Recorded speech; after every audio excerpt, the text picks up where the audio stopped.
quiero presentar, estoy muy contento de tener con nosotros a la profesora Manuela Fernández Pinto.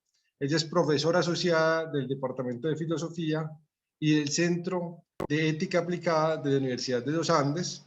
Es filósofa de la Universidad Nacional de Colombia y cursó la maestría y el doctorado, la maestría en filosofía y el doctorado en historia y filosofía de la ciencia en la Universidad de Notre Dame, en Estados Unidos. Su investigación se centra en el análisis filosófico de la investigación científica, en el marco comercial y privado, y en particular en identificar y evaluar las implicaciones éticas y epistémicas del tránsito hacia la ciencia con intereses privados. Manuela, bienvenida, qué bueno que estés por acá con nosotros. Espérate, voy a tratar de hacer lo que no puedo hacer, pero nada más para que veas el público, si hay gente, ahí hay unos cuantos, ellos te saludan. Y ahora sí, Manuela, tienes la palabra. Bueno, buenos días, muchas gracias Santiago por la introducción y por presentarme a la audiencia, lo aprecio mucho, me da una mejor idea de lo que está pasando. Bueno, no, pues lo primero es agradecer a Santiago de la Universidad de Antioquia por la invitación. La verdad lamento muchísimo no poder estar allá porque me encanta Medellín, me encanta la universidad, me encantaría compartir con ustedes, poder ver a Oscar y a Jorge. Lamento mucho no poder estar allá y conversar más sobre los temas que están trabajando. Pero me alegra mucho que todos estemos trabajando, tengamos conexiones con el estudio de la ignorancia, entonces seguramente habrá futuras oportunidades para hacerlo. Les cuento un poquito de este texto, de esta presentación. Este es un artículo en el que trabajé ya hace algún tiempo, que salió publicado en el Routledge Handbook de Feminist Philosophy of Science. Entonces es en parte, como el objetivo de estos handbooks es como recopilar un poco el estado del arte de diferentes temas, y en este caso de filosofía feminista de la ciencia, que me pidieron hacer el capítulo sobre ignorancia o agnotología, y esto fue lo que hice. Entonces, para contarles que es de pronto un poco más expositivo que argumentativo, lo que quiero es como darles a conocer un poco el estado del arte sobre los estudios sobre la ignorancia y en particular las conexiones que tienen con la filosofía feminista de la ciencia. Listo, entonces, bueno, para comenzar, como un poco una pasada rápida por la filosofía feminista de la ciencia, como una idea fundamental, digamos, de la filosofía feminista de la ciencia, y es esta idea de que pues las feministas no pueden aceptar la idea de que la ciencia es esta actividad imparcial, objetiva, neutral, que hacía parte como de la concepción tradicional de la filosofía de la ciencia sobre la ciencia. Como dice Janet Gurani acá en esta cita, ignorar el contexto social en donde se realizaba la investigación científica no era una opción para las filósofas feministas de la ciencia, ya que ese contexto social más amplio pues era el que llevaba a la inequidad de género, en particular la inequidad en los trabajos, en los salarios, en las expectativas y en el trato en el hogar y por fuera de este, y en la ciencia, y cómo la ciencia en particular estaba ayudando a perpetuar esa inequidad. Entonces, un tema fundamental de la filosofía feminista de la ciencia va a ser justamente entender cuál es el rol de esos valores androcéntricos y sexistas de la ciencia tradicional, ¿no? O sea, en las teorías científicas tradicionales, cómo se ve eso.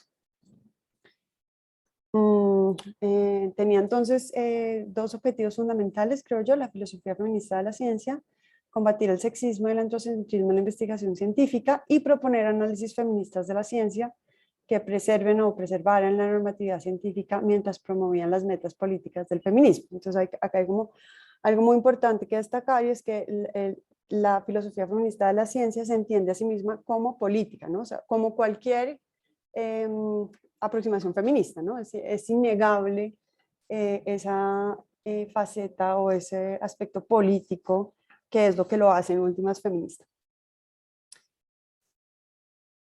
Y tiene una crítica muy poderosa, creo yo, a la epistemología tradicional, que yo como he identificado en tres facetas, digamos, particulares.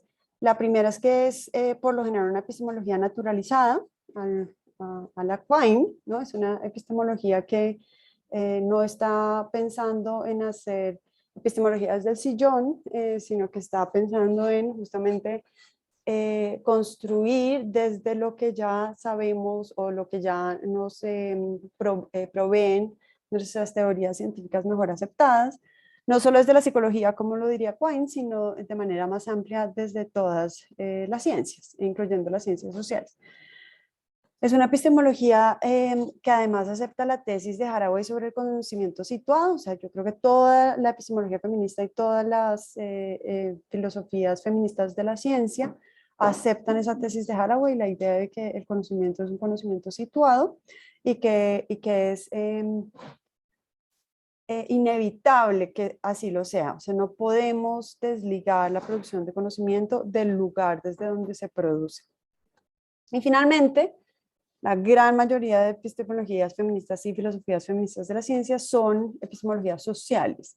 Esto todo está unido, o sea, son epistemologías sociales porque son epistemologías naturalizadas y entonces entienden que la manera en que los seres humanos aprendemos pues está ligada a cómo nos relacionamos desde pequeños gracias a los estudios en psicología y lingüística, o sea, como piensen, por ejemplo, cómo conocemos nosotros el lenguaje, pues está muy relacionado con interacciones sociales, o sea, los bebés aprenden por esas interacciones constantes con otros seres humanos, con el ambiente, cómo expresarse en el lenguaje.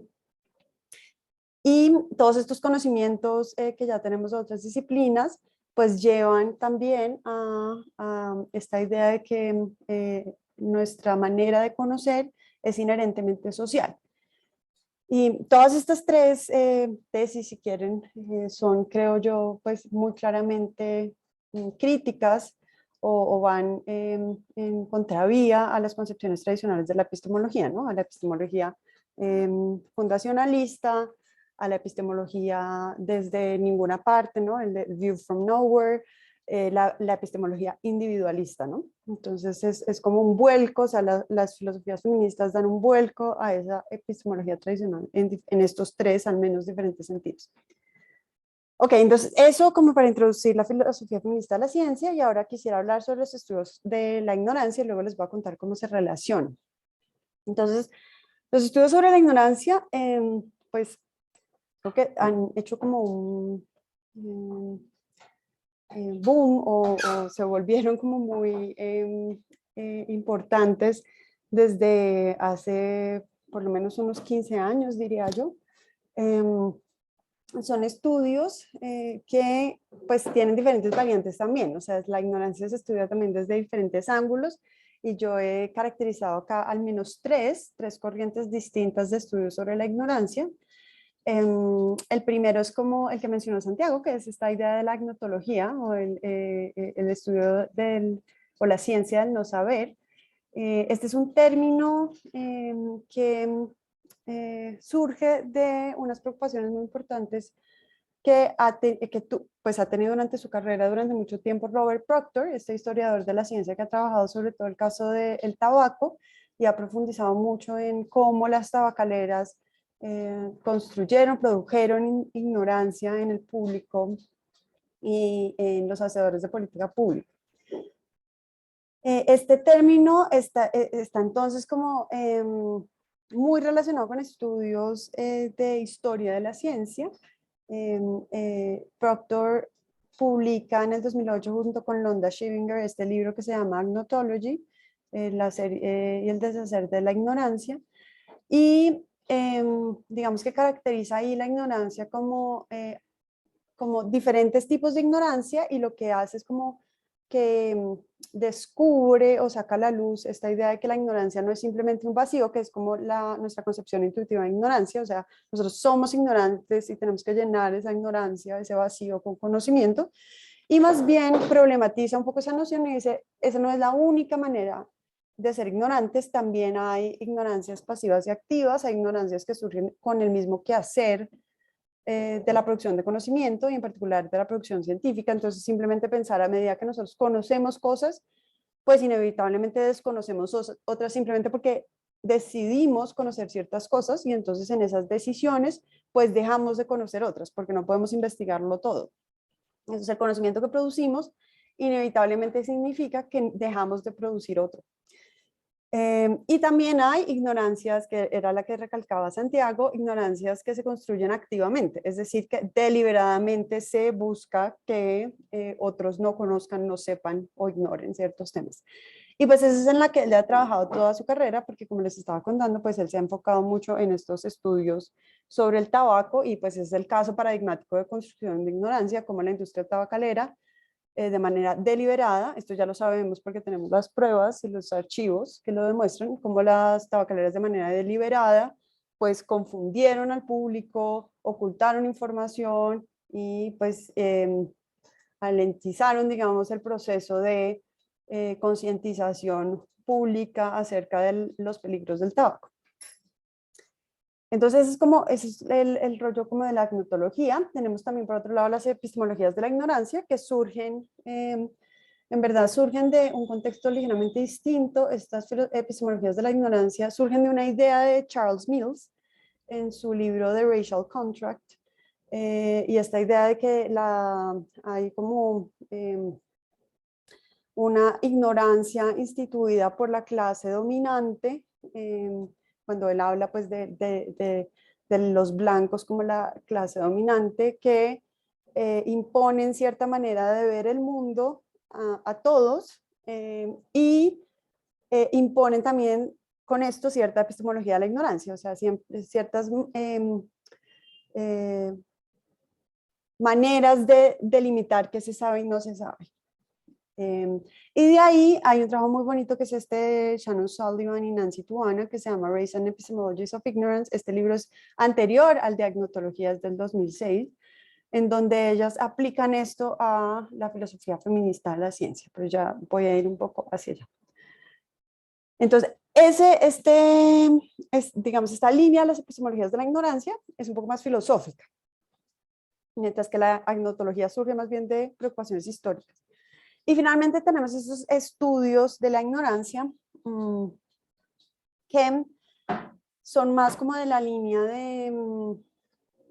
de STS, de los estudios de ciencia, tecnología y sociedad, de una línea más sociológica, diría yo, que tienen preocupaciones muchísimo menos normativas que las otras dos y mucho más descriptivas acerca de la producción de ignorancia, y que pues como es propio de esta línea de sociología del conocimiento científico, se restringen mucho o sea, no quieren, digamos, llegar a conclusiones normativas fuertes acerca de la producción de ignorancia y si eso es bueno o malo, ok, sino que simplemente describen procesos en donde pareciera o se dice que se construyó ignorancia.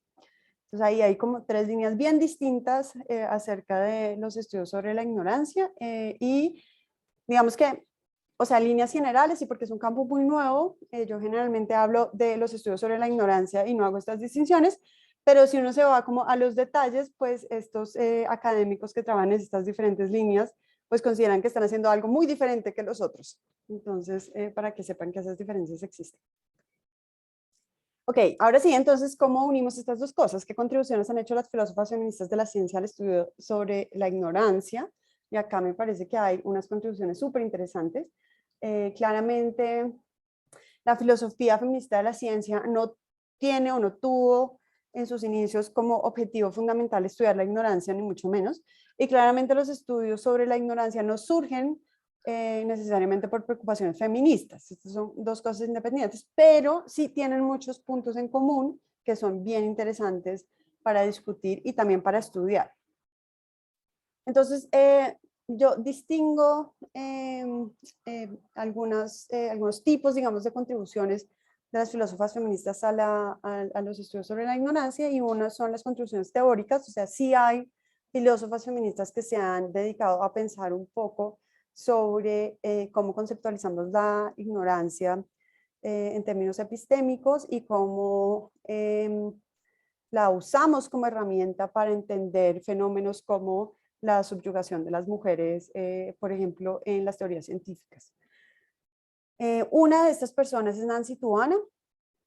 Ella, pues una de las contribuciones teóricas, yo creo, más importantes que ha hecho ella es darnos una taxonomía sobre tipos de ignorancia, así como lo hace Proctor. Proctor también, como les conté, distingue estos 3 tipos de ignorancia.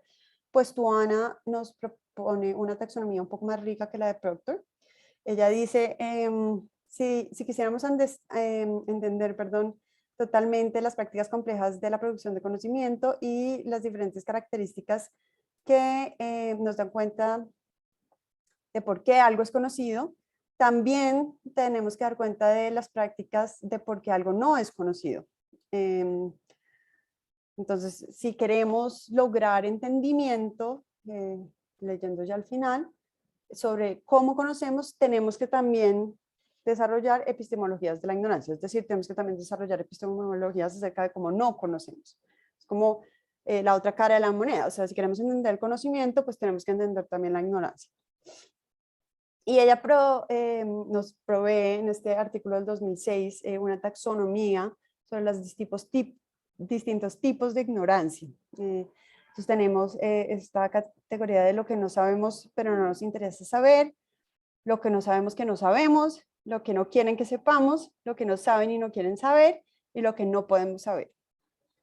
Y es interesante, sobre todo en este texto, que ella ilustra esta taxonomía a partir de ejemplos sobre el movimiento por la salud de las mujeres y cómo hay ejemplos en cada una de estas categorías acerca de pues cosas que, de las cuales somos ignorantes, pero de diferentes maneras, ¿no? Estas maneras complejas. Entonces, no sabemos cosas, pero quizá no nos interesa saber.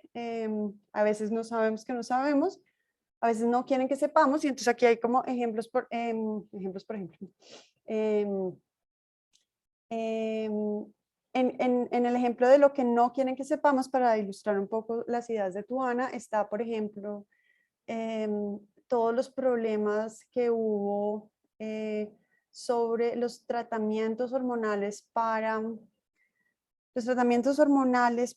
la menopausia, que pues, sobre todo los iniciales, después de varios años de aplicación, han mostrado que son supremamente problemáticos, con efectos secundarios muy fuertes, en algunos casos cancerígenos, entonces pues peligrosos, digamos, para la salud de las mujeres, y cómo las farmacéuticas ocultan esta información porque no les interesa sacar estos medicamentos del mercado. Entonces, ahí este es un ejemplo de lo que no quieren que sepamos.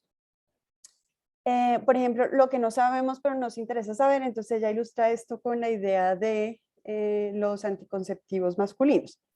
Entonces, ¿por qué no tenemos anticonceptivos masculinos, o sea, para hombres en el mercado?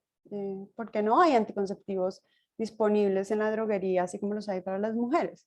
Entonces ella pues cuenta la historia del desarrollo de los anticonceptivos masculinos y cómo pues ha habido varios estudios aleatorios controlados para tratar de mostrar la eficacia y cómo ninguno ha logrado llegar al mercado y las razones por las cuales no han logrado llegar al mercado, etcétera.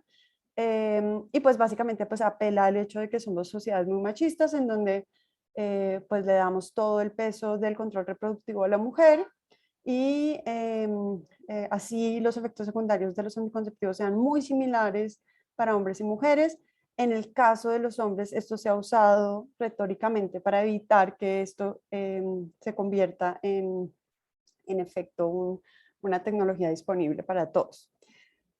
Y en lo que no sabemos que no sabemos, Tuana habla sobre, y lo voy a mencionar solamente porque este va a ser un ejemplo importante ahorita en un momento, sobre la anatomía del clítoris y todo el órgano sexual femenino.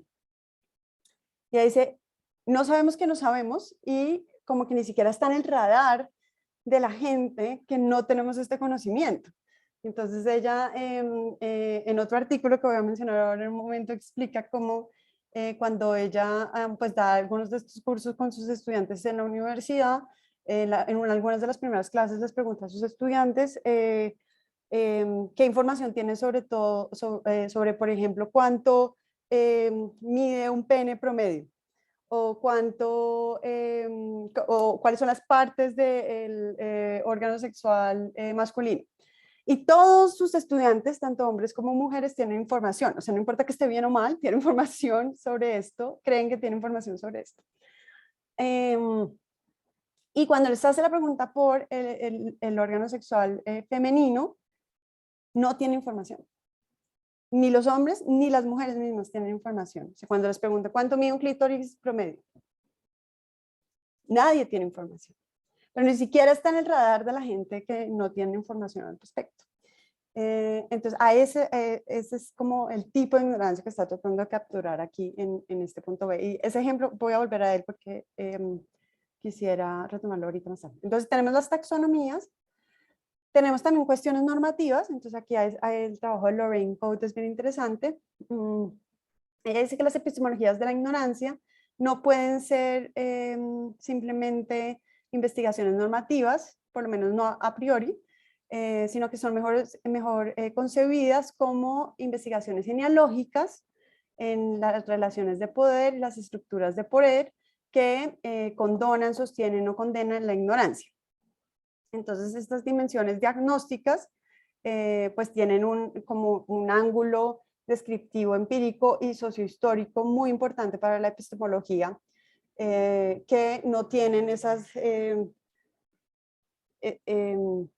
digamos, las discusiones de la epistemología tradicional que se hacen a priori, ¿no? Entonces, para estudiar la ignorancia, para hacer una epistemología de la ignorancia, pues ya necesariamente nos tenemos que salir de esta idea de la filosofía del sillón o la filosofía a priori, sino que tenemos que mirar estos estudios empírico-descriptivos y sociohistóricos para poder hablar sobre la producción de ignorancia. Y bueno, ella dice que esto es una fortaleza, y fíjense que además no solamente es una fortaleza para Coates, sino que además coincide con esta aproximación de las filósofas feministas de la ciencia, ¿no? Esta idea de que no podemos hacer filosofía desde el sillón, sino que la epistemología tiene que ser naturalizada, situada, social, etc. Tenemos contribuciones también del Standpoint Theory, que les estaba contando ahorita como esta aproximación de Mill, y yo creo que la aproximación de Charles Mill pues revela un poco también como esta idea del Standpoint Theory de que hay una clase dominante, una clase subyugada, y esto genera relaciones de poder, pero también relaciones epistemológicas o epistémicas más bien, relaciones epistémicas en donde además se crea ignorancia. O sea, al imponerse el conocimiento desde cierto punto de vista, pues también se impone la ignorancia sobre ciertas cosas. No, Martin Alcoff hace este punto y bueno, y hay otras contribuciones. Entonces, es como las contribuciones teóricas, pero también tenemos y acá yo creo que es donde es más sustancioso y más interesante, una cantidad de análisis de casos muy interesantes desde la filosofía feminista de la ciencia sobre cómo se ha creado ignorancia alrededor de las cuestiones femeninas. Entonces tenemos análisis de casos sobre la salud de las mujeres, los cuerpos de las mujeres, las habilidades cognitivas de las mujeres, etcétera, etcétera. Hay muchos más. O sea, ahí es donde yo creo que el feminismo y los estudios de la ignorancia pues claramente tienen una relación muy interesante, ¿no? Porque pues esta subyugación histórica de las mujeres y en particular con relación a la producción de conocimiento, pues claramente ha llevado a una gran cantidad de ignorancia con respecto a los temas que atañen a las mujeres.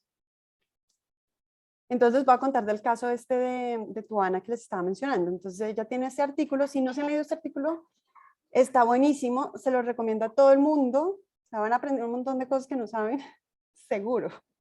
Entonces se llama Coming to Understand Orgasm and the Epistemology of Ignorance. En este artículo, Tuana pues se encarga de examinar desde este ángulo de la epistemología de la ignorancia el orgasmo femenino. Y entonces hace un recuento histórico de cuál ha sido como el motivo por el cual sabemos tan poco sobre la sexualidad femenina. Y como lo que sabemos sobre la sexualidad femenina está fuertemente ligado a la reproducción, pero todo lo que tiene que ver con el deseo del placer es tabú y no se sabe. Entonces hace como un recuento de todo esto. Y bueno, nos cuenta cómo pues desde la antigüedad se ha pensado en el órgano sexual femenino como un opuesto al órgano masculino, pues esos eran los primeros modelos sobre el órgano sexual femenino eran con un estándar, con el modelo masculino como estándar. tenemos, después ya se divide, ¿no? O sea, ya, digamos, en la modernidad se entiende que la descripción del órgano sexual femenino se tiene que hacer en sus propios términos y no como simplemente lo opuesto de lo masculino. Pero entonces ahí es donde empieza este enfoque muy importante en las funciones reproductivas del órgano sexual femenino y el clítoris se ve como un trozo casi que podría desaparecer. Este es otro ejemplo del mismo tipo de modelo. Okay. Y luego ya del movimiento por la salud de las mujeres en los años 80 en Estados Unidos, ya empiezan a surgir los modelos feministas. Entonces aquí los modelos feministas empiezan a darle mucha mayor atención a las funciones no reproductivas, es decir, sexuales ligadas al placer y al deseo del órgano sexual feminismo. Y entonces fíjense que cambia el corte completamente, ya no es un corte digamos, horizontal, sino que se ve de frente. Y eso, o sea, ese cambio de perspectiva cambia completamente la visión anatómica de los cuerpos de las mujeres y se revelan una cantidad de partes, digamos, que no estaban claras, ni siquiera conceptualizadas anteriormente. Se empieza a hablar con mucha mayor atención del clítoris y se empieza a hablar también de erecciones del clítoris en las mujeres, que es algo de lo que nunca se había hablado, gracias a este movimiento por la salud de las mujeres de los años 80, haciendo énfasis como en estas concepciones, digamos, más ligadas al placer. Entonces, dice Tuana, esta visión de la función o de la falta de función del placer erótico femenino y de las políticas del sexo, es decir, la visión de que solamente el sexo, la función del sexo es la reproducción. A esto añadamos la política de la sexualidad femenina, simplemente pues esta idea común, tanto científica como popular, hasta bien entrado el siglo XIX, que las mujeres eran más, tenían más deseo sexual que los hombres y que su sexualidad era un peligro para los hombres. Y este recorrido nos ha llevado a que las estructuras del clítoris se hayan perdido en el proceso. Entonces hay una concepción que cambia durante el siglo XIX, esta idea de que la sexualidad femenina era un peligro para los hombres y que los hombres tenían como que simplemente, digamos, cuidarse, digamos, de esa sexualidad femenina. Pues seguramente, no tengo tiempo para entrar en eso, pero la sexualidad femenina se sataniza, se ve como algo, pues todo el cuento de las brujas, se sabe en esta historia, se sataniza, se ve como algo diabólico, se ve como algo peligroso, y entonces con eso se oculta, se vuelve tabú, y ahí queda el conocimiento y además el potencial conocimiento que podríamos tener de toda esa sexualidad femenina. Ese es el análisis que hace Tuana en el texto. Estoy como siendo súper rápida, entonces por eso les digo, léanse este texto porque es bueno. Entonces dice Tuana, la lógica se vuelve clara, hay buenas razones para poner atención al clítoris, dado que no juegan no hay buenas razones para poner atención a este órgano porque no juega ningún rol en la reproducción. Entonces, si solo vamos a estudiar este órgano, todo el órgano sexual femenino para la reproducción, pues no nos tenemos que fijar en eso. Peor, tenemos buenas razones para no prestar atención a este órgano, porque de pronto podemos como incentivar justamente toda esta sexualidad que queremos que esté ahí calmadita. Desde Pandora en adelante y hasta el siglo XIX, esta gran supuestamente deseo femenino y pasiones femeninas se identificaron como la causa de la perdición para la humanidad, para los hombres más bien. Entonces, ¿qué mejor razón que esta para mantener esta epistemología de la ignorancia? Para mantener esta idea de que de eso no se habla, no se debe hablar, no se debe conocer, no se debe saber. ¿Qué mejor manera para descalificar e incluso controlar la satisfacción sexual femenina?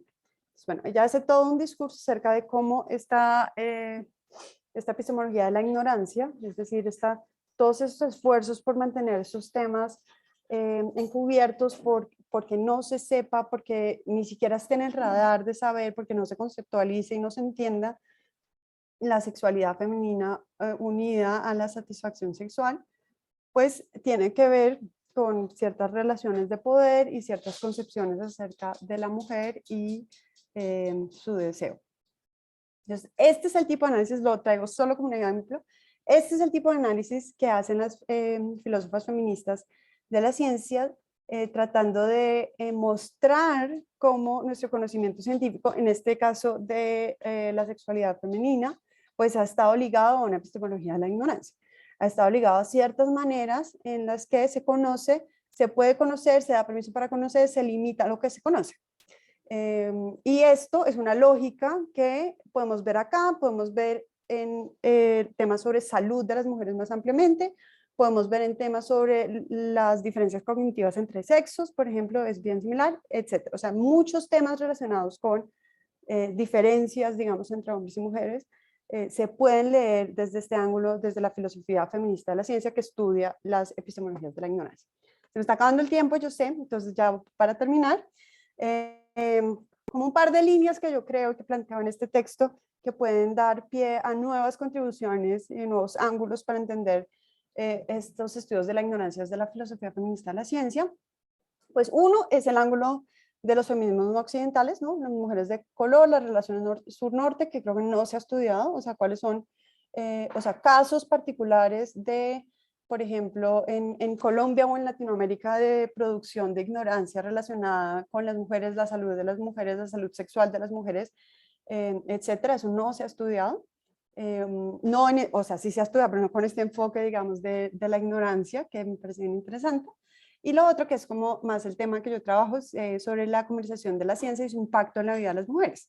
Entonces hay otro ángulo que es como en hoy en día, en este mundo de la globalización y la comercialización del conocimiento, como hoy en día pues también tenemos estas epistemologías de la ignorancia con relación a temas como la salud de las mujeres, cuáles enfermedades tienen las mujeres, cómo se tratan, qué medicamentos se venden para tratar estas enfermedades, etc. Entonces, ese es otro ángulo que yo creo que también podría ser bien interesante y productivo al respecto. Y creo que eso era... bueno, está... y me va a hacer propaganda. Un par de artículos que yo he escrito que tienen como algunas pistas, digamos, en este sentido. Uno sobre el reclutamiento de sujetos de investigación para estudios aleatorios controlados en América Latina, en donde claramente vemos algunas de estas prácticas. O sea, se ignoran, por ejemplo, las enfermedades que son relevantes para nosotros, pero sí se usan sujetos en América Latina para estudiar enfermedades que luego producen medicamentos que les sirven al norte global. Y un artículo que publiqué con Kurani sobre las mamografías, que ahí yo creo que también hay un ángulo de producción de ignorancia súper interesante sobre la frecuencia de las mamografías y el problema del sobrediagnóstico. Y ahora sí, terminé. Muchas gracias.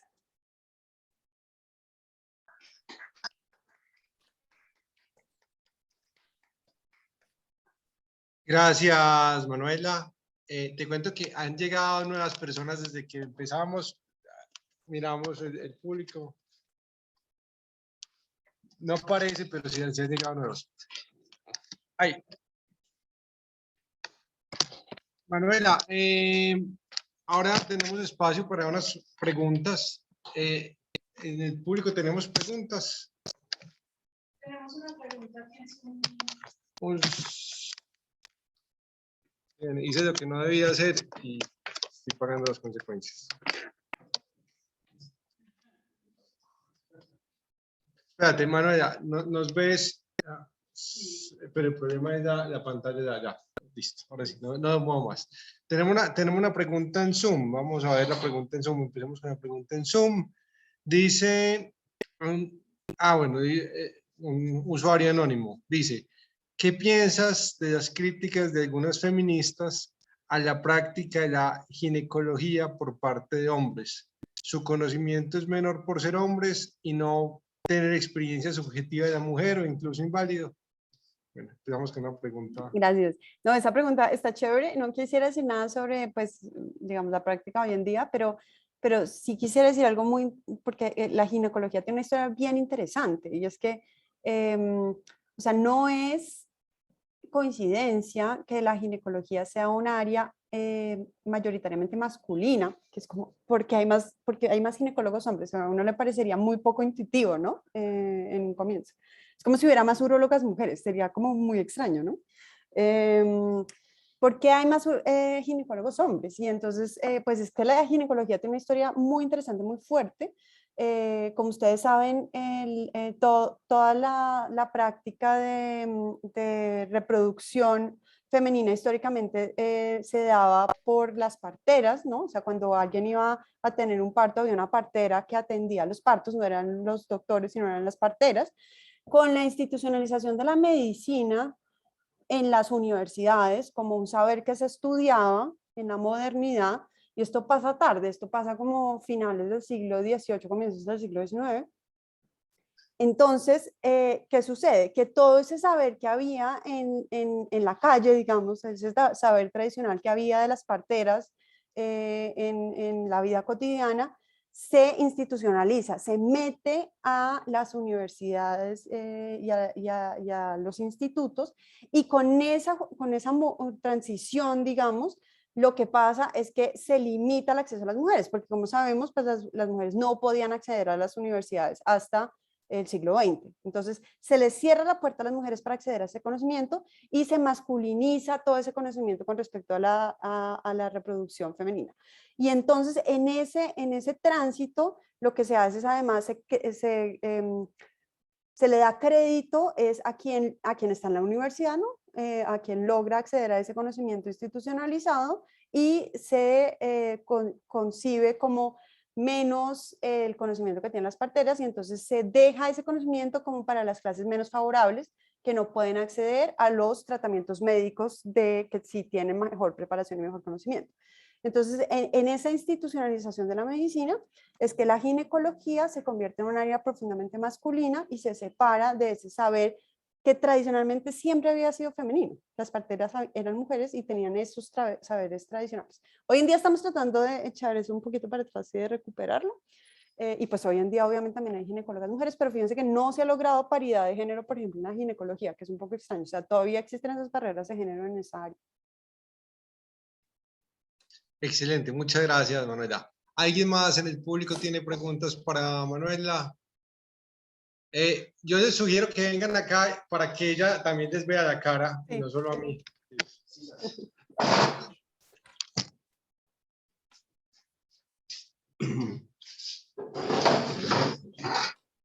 Dale, dale. ¿Qué más, Manuela? Bueno, Hola.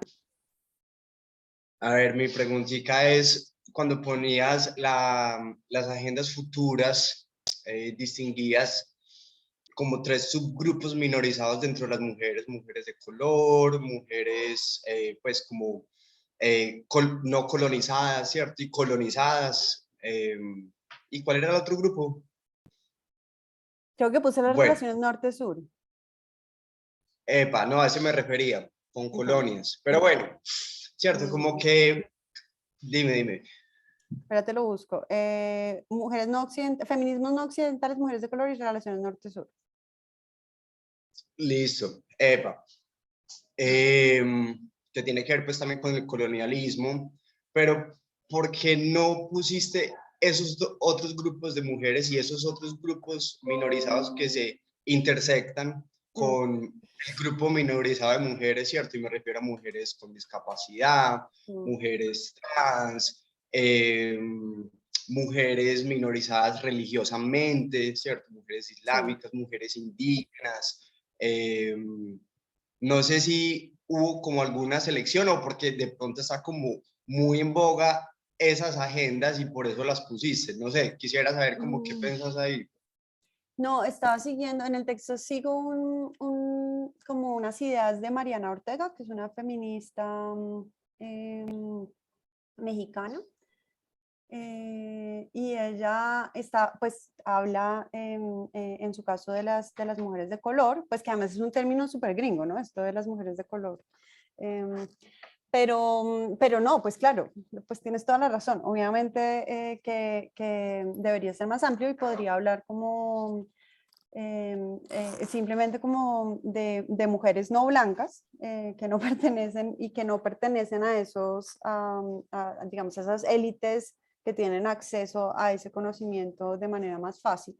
Y pues aquí, pues claro, no, pues yo creo que la diversidad es una fortaleza. Entre más, o sea, pues se podría hacer estudio, o sea, imagínate, se podrían hacer análisis feministas con enfoque de ignorancia en cualquiera de estos grupos que tú mencionas. Es más, o sea, el hecho de que yo no los haya puesto creo que también da evidencia de que en efecto, o sea, como que tenemos esa epistemología de la ignorancia juega roles cuando no identificamos como esos grupos explícitamente. Entonces sí, no, pues todavía más rico, como más enriquecedor tener esa variedad. Bacano, gracias. Gracias. Excelente. Jair tenía otra pregunta.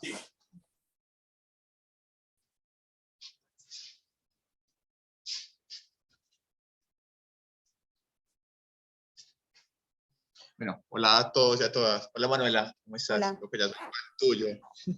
Ya he asistido a varias conferencias. Bueno, mi punto versa sobre, primero, como conectar un poco con lo que estamos haciendo en el semillero y en el proyecto de investigación del profesor Carlos. Y es esa, hay una parte en la que mencionas que en los estudios de ignorancia, pues hay una posición en la que se habla de unas formas de imponer cómo ver el mundo, ¿cierto? Y dentro de estas formas de imposición, o sea, ¿qué relación? O sea, dentro de los que has estudiado, obviamente, es como para ir guiándome, ¿cómo esto se va relacionando con la injusticia epistémica? Pues si hablamos de imponer una forma de ver el mundo, pues esto subyuga a las otras formas de concepción, entonces allí se me desligan otras cositas y era que también mencionabas, Sí. o sea, hay algo que no es conocido, algo que es conocido y algo que no es conocido, por eso que no es conocido, vuelvo otra vez a la injusticia epistémica, o sea, ¿qué rol juega los estudios de ignorancia allí? Sí, buenísima esta pregunta porque me da pie para darte un consejo. O sea, me parece que la idea de justicia epistémica es bien interesante y pues claramente este trabajo de Fricker ha hecho como que haya un boom de trabajo sobre el tema y sobre todo con ángulos interesantes en términos como de coloniales. Todo eso, todo bien. Pero en este tema en particular yo creo que la noción de injusticia epistémica no es la que más sirve. Yo creo que la que más sirve es la noción de opresión epistémica. Lo que tenemos es como estas, pues siguiendo como la lógica del standpoint theory, tenemos como unas clases dominantes que imponen estas epistemologías de la ignorancia, ¿no? Que imponen que se sabe y que no se sabe, que se conoce y que no se conoce, y esto lleva a diferentes tipos de opresión epistémica. Eso se está empezando a estudiar en el área de la epistemología de la virtud, y hay una profe que se llama Tanesini, voy a escribir acá en el chat. Tanesini, creo que ya no me acuerdo si es como Alexandra el nombre. Y Tanesini ha hecho una cosa bien interesante, ha cogido esta noción de opresión de Iris Marion Young, que distingue 5 tipos de opresión. Ella distingue como violencia, explotación, bueno, 5 tipos de opresión, y lo que hace Tanesini es mostrar cómo cada uno de esos tipos de opresión tiene una dimensión epistémica.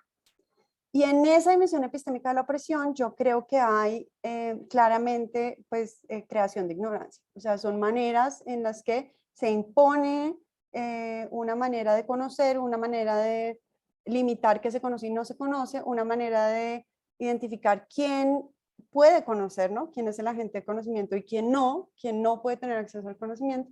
En cada uno de esos tipos de opresión, yo creo que hay un ángulo de estudios de la ignorancia que podría ser muy interesante evaluar. Entonces, sí, creo que para resumir, el punto es como, mira Tanesini, porque yo creo que ahí hay cosas súper interesantes para mirar esto desde ese ángulo de la epistemología de la virtud.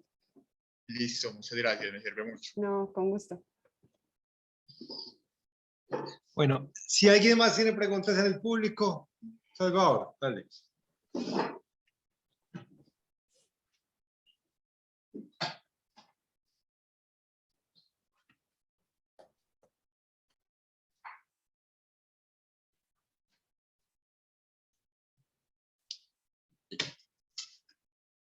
Hola.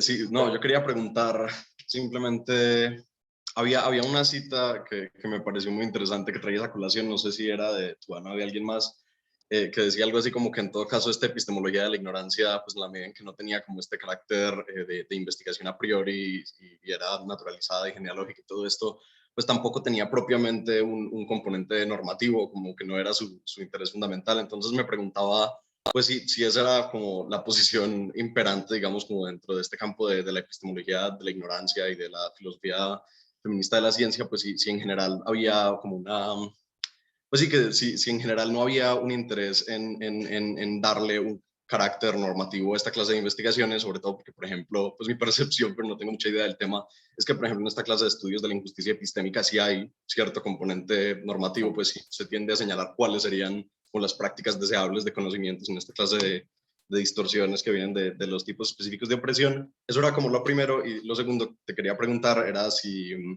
pues, si no había este componente, si se quería como desligar la epistemología de este componente normativo, ¿cuál podía ser como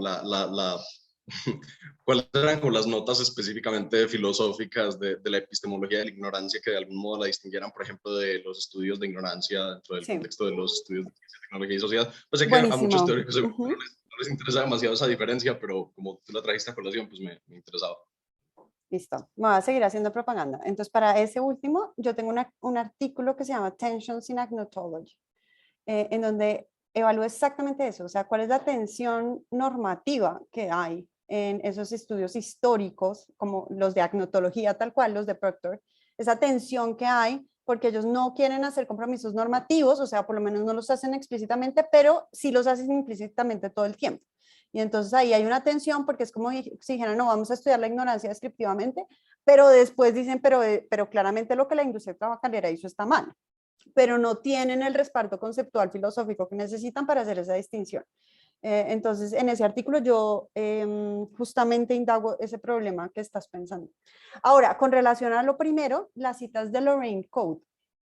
Creo que lo que ella está diciendo no es que no haya preocupaciones normativas, sino que la preocupación normativa no es a priori, y eso es bien interesante. O sea, no es como, y esto yo creo que también es un ángulo de mucha filosofía de la ciencia que se hace hoy en día, pero en particular de la filosofía feminista de la ciencia, y es la cuestión normativa no puede estar dada a priori desde el sillón, o sea, no puede ser como decir, no, es que la ciencia es así, la ciencia es objetiva, neutral, la visión desde ninguna parte. No, tenemos que, o sea, claro que podemos hacer epistemologías, pero tenemos que hacer epistemologías mirando la práctica. También tiene este giro hacia la práctica, o sea, tenemos que mirar cómo se hace ciencia y desde ahí construir las propuestas teóricas normativas de la filosofía.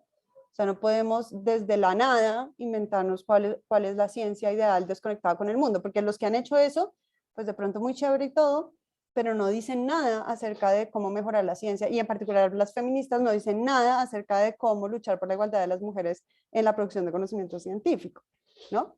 Entonces necesitamos conectarnos con la ciencia como se hace, por eso es epistemología naturalizada,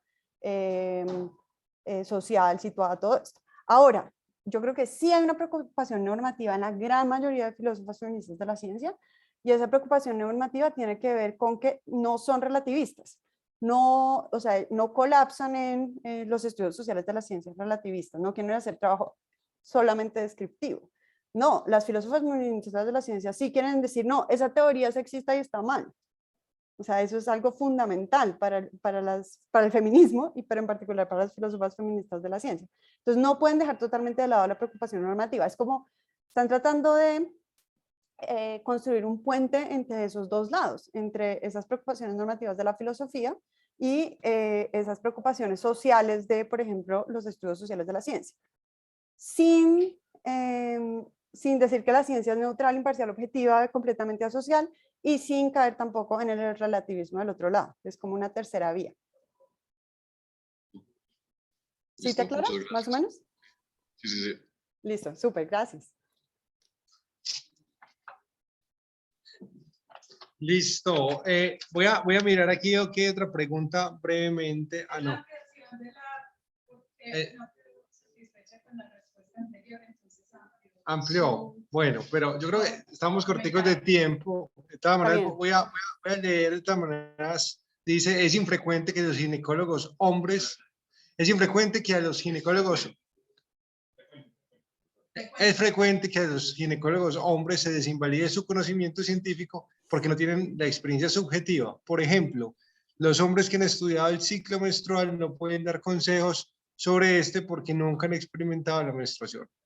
Lo mismo cuando dan consejos a una embarazada, a pesar de haberla estudiado a profundidad, incluso es experta en la atención de esas pacientes. Ese conocimiento es menos válido. Bueno, esa era como la ampliación de la pregunta que te Sí, hiciste. es la impresión de la primera pregunta. Sí, por eso es que sí, yo empecé como desviando la pregunta porque no quería meterme en el tema o sea, la persona tiene razón en que no le contesté porque la desvié, pero sí, es que ese tema es bien controversial porque ese es, lo que abre esa pregunta es la pregunta de si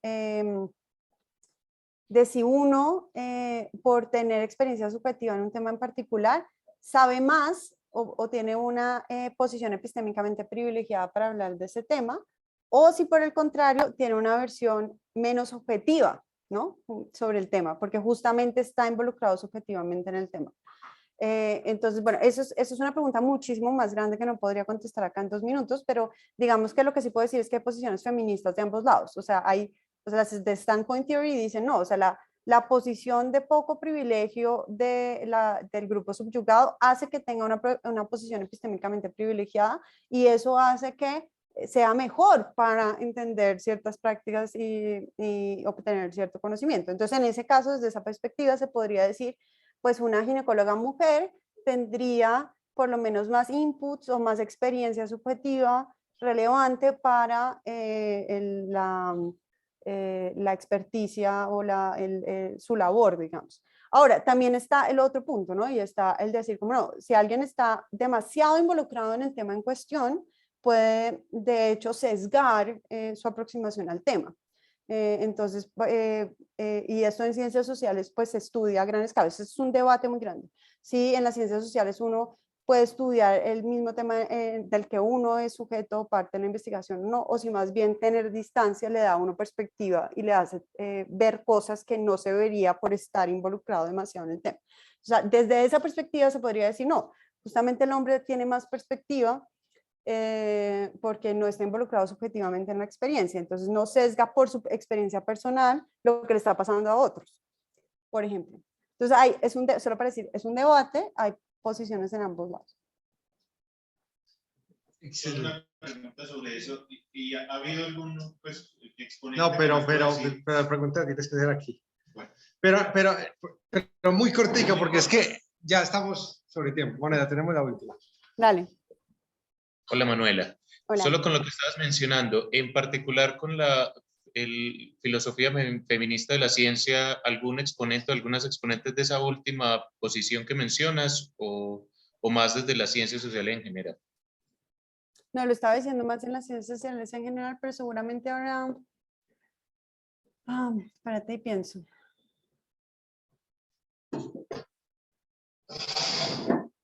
Sí, me coges como cortica. O sea, sí, obviamente hay epistemologías feministas que dicen cosas como es mejor tener representantes como de todos los puntos de vista, o sea, no solamente desde la perspectiva de la mujer, sino también desde todas las perspectivas. Entonces, alguien como Helen Longino defendería eso. O sea, como es esa diversidad. Entonces, pues, obviamente que está bueno que haya ginecólogas mujeres y claramente está mal que sea una disciplina imperantemente masculina, pero pues eso no quiere decir que los hombres sean un problema. O sea, tener hombres en la disciplina también podría ser beneficioso en otros sentidos. Entonces, habría feministas que dirían eso. Muchas gracias, Manuela. Vale, muchas Bueno, gracias a ustedes agradecemos por la mucho. invitación y por escucharme y por las preguntas que estuvieron buenísimas. Agradecemos mucho. Te puedes quedar ahí. Hay otras personas conectadas. Vamos a tratar de que los que presenten lo hagan desde aquí. Yo no puedo garantizar todo, pero lo trataré. Tranquilo, tranquilo. Vale, muchas gracias. Gracias a ti, Manuela. Vale.